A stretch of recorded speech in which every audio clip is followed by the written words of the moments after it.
امتى تشتري عربيه زيرو وامتى تشتري عربيه مستعمله؟ لو مش عارف تختار او مش عايز تسوق فيها، خلينا اديلك كام نقطه كده تراجعهم مع نفسك عشان تاخد القرار صح. في معلومه بفايده بنديكم معلومات في عالم الماديات. ممكن تشتري عربيه زيرو لو عايز عربيه ما فيهاش مشاكل وصيانه قليله. العربيات الجديده بتيجي بضمان، وده معناه ان هم مش بيحتاجوا تصليحات كتير في اول كام سنه، وده ان شاء الله يعني لو سواقتك حلوه.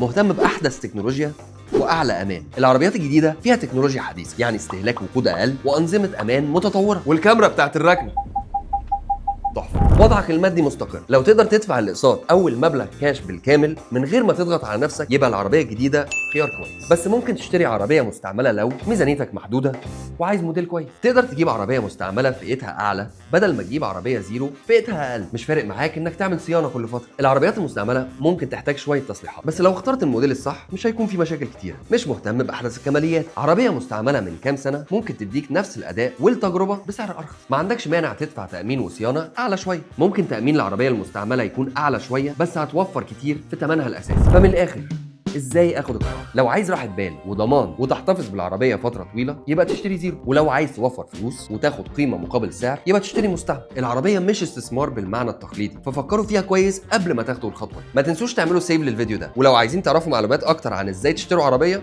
اكتبوا لنا في الكومنتس.